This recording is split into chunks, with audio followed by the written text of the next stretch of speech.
All right, good morning. Welcome to Buck Don't Know Shit. Well, it's not morning.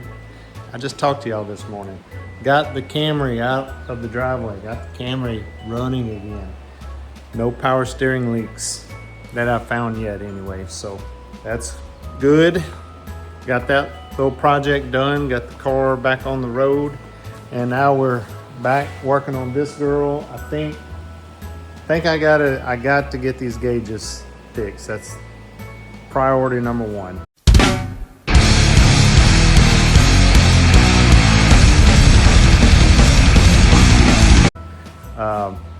Gotta know we got oil pressure. We gotta know that we're not overheating, and be nice to have a fuel gauge. So, gotta get these gauges working. That is top priority. And yeah, it's not sure exactly the method I'm going to go about fixing it or even testing it. I think I bought two of those, so maybe I can plug up the second one just loose, leave it loose, and see if they start working. That's probably what I will try first. I guess I could check for continuity through it and all that. So yeah, anyway, it's not working, so got to get the gauges fixed. This window that keeps getting stuck, I think I am just gonna leave it alone for now until I get that puck in. I mean, I could get it to roll down, but then I'm gonna need it to roll up, which it will. But if it gets hung up again, you know, I guess I'm just saying I'm about to be sitting there fighting it, unscrewing things, loosening things up, getting it to, and then you got to readjust it, and it's just like, just leave it where it is until I get the puck to fix it, or the gear to fix it the correct way. And then once it's fixed, then we'll put it all back together and try to figure out if it's still hanging up or whatever. So I may get the windows fully 100% operational before I leave. But for right now, they're good enough. We got seat belts, they're in place. I will have to take them off as I do headliners and things like that. But I think I'm just about to continue on the doors. Yeah, so doors, I don't know. We'll see how long this gauge cluster takes. I'm hoping I don't have to take the dash out. I'm gonna do everything I can to avoid doing that. Defroster vent I've got to fix. There's one that is broke under there, and it's actually broke off the clip.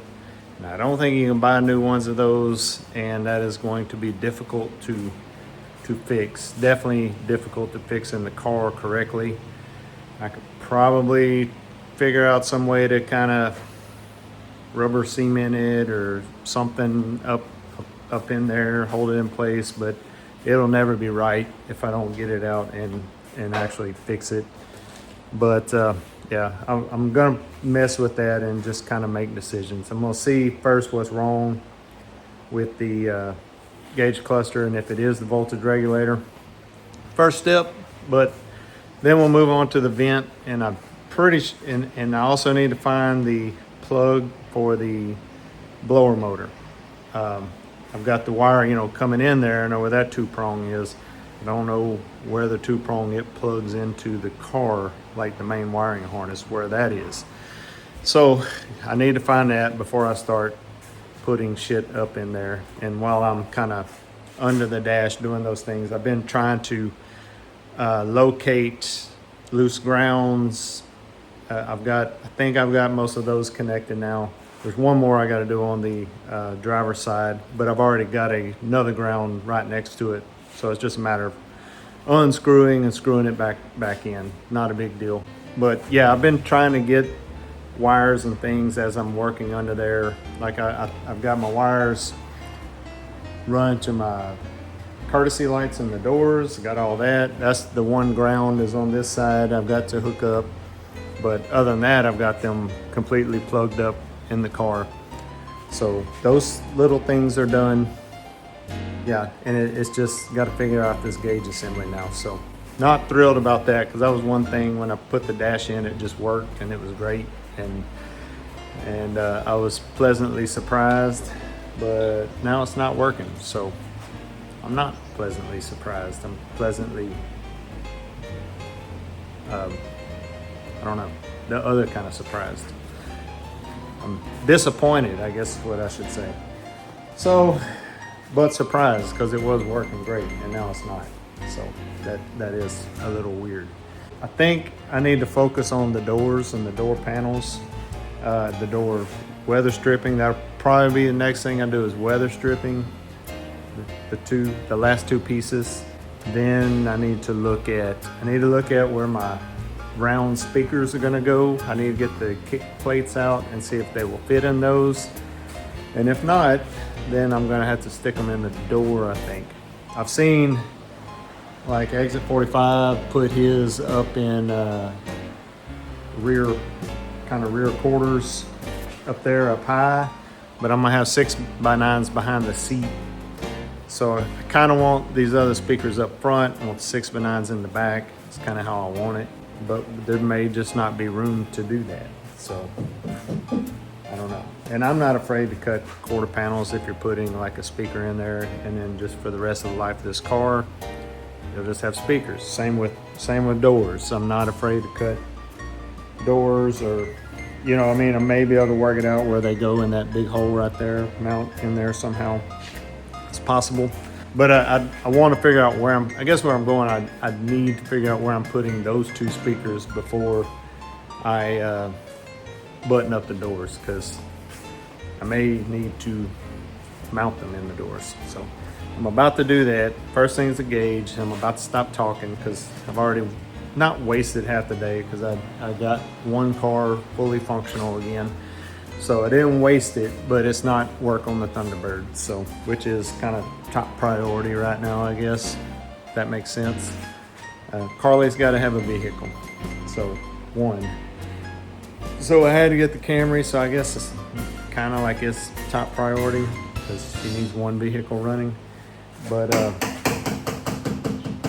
yeah, the Thunderbird is my top priority, for mainly because I need to get it to where, and I can park it out of the garage now, but I'm doing a lot of work. I need doors open, things like that, so I don't have room to put the Mustang in here yet. Probably when I get headliners, door panels, headliners, and carpet in, at that point, I will probably go get the Mustang, because I can do like the center console and that kind of stuff. Gotta get this, gotta get this cowl off at some point.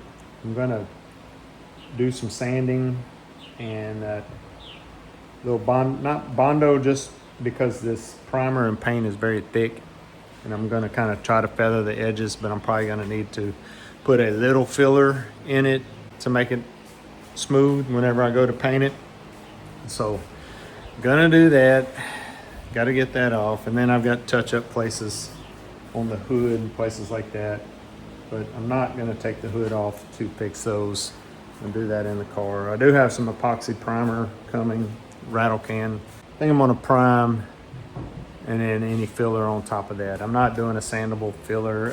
I've heard different things, but I believe the kind of for rust prevention, the best method is to do an epoxy primer and then fill on top of that. So that's what I'm gonna do. Now, if I was painting a whole car, I think I would do body work first and then a sandable primer. Probably what I would do. So yeah, there's so many methods, right? So lots of people do different things. So anyway, all right, let me get to work. Stop talking. I've been talking a lot today. So thanks for watching. Like and subscribe. Y'all go out and enjoy your summer and go out and do great things. There it is up there. Yeah, there it goes. It's like it shouldn't do that with just one thing. I mean, unless maybe it's because I'm touching the body of it and the leg at the same time, possible. But I know I got electricity there because it is arcing out. So I think that's what I may have been. Yeah, that's just whenever I touch the body, so it's grounded there. Okay, that makes sense. Still want to check continuity on this. I'm gonna unplug it. Yeah, I think there's just one screw above it. I think I can get my little handy Baco little tiny ratchet and probably find the right size socket or screw. I don't know what it is, I can't see it, but I'll take the power off for sure unplug the battery, get my hand up in there, feel around, see what it is, and just go ahead and take it off. I'm pretty sure I can get it off sitting right there. It's not too hard to get to. Done worse this morning on the Camry. I did a little short on this toolkit right here, but this thing is excellent. Yeah, little ratchet. It's revert. You know, you don't have to flip it over. It's got a switch and everything, and you can get in some tight places with this guy. So, yeah, I recommend. And this brand right here, as I've said before, it is basically Snap-on. So, very similar, I would say. Good little toolkit, very handy. Definitely recommend picking it up. So that's it. Let me get this battery unplugged. Oh, I actually had this, or did I just do that when I walked by? So I purchased a solid state one of these, and I was trying to figure out exactly how to do this, but I cannot get a voltage drop. So basically I've got hot and ground here this is the side that the green and black wire goes on. This side feeds the gauges, so from this side on is supposed to be 6 volts or 5-ish, 6, and I cannot get it to read anything on my multimeter. And I've tried several ways, you know, and I've hooked the red wire up to the other post, and I have heard this click a couple times like a relay, which it does oscillate, but it shouldn't just click one time, I don't think. So I think it may be messed up. It's kind of what I'm leaning towards. And so if I go to this one, and these posts I believe are different. You see one's a male, one's a female. On this one, the male is the hot side. So that's what I have going on here. That's the way I'm gonna plug it up in the car. And I'm gonna hook that up. And then touch. Let me get my hand situated here. I need a new little tripod. I apologize. See if I can repeat this with one hand. No, that's showing 13. Oh, because I got it on the wrong side. There you go, 5 volts. So this one works. So I'm about to plug the solid state one in. I'm going to order another one just like it. This one did not last very long. Nick Pepe said in his video that he has had trouble with these. So we're going to give the solid state a whirl and see if that gets us going again. Hopefully so. I hope so. Okay, there it is. Super easy. No problem. Whatever. Yeah, I had to get a longer screw. I think the screw I was using might have been a little too short and it was not bottoming out. So I couldn't really get it tight. So I got a longer screw, put a little lock washer on it, and it seems really tight now. Solid state. We know it puts out 5 volts. I've seen that on the meter. So, whew, tired of crawling under there. Yeah, so we got it locked down, and now all we can do is try it out, see if the gauges work. I hope they do. We know we're getting power to it. It's sparking right there. So it's not a power issue.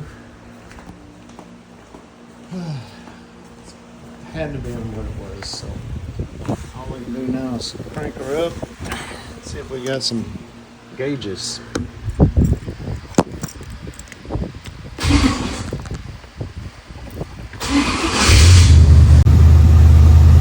I do have some gauges now. Oil pressure's coming up. My fuel is low, we know that, but it did move. So we've got some oil pressure.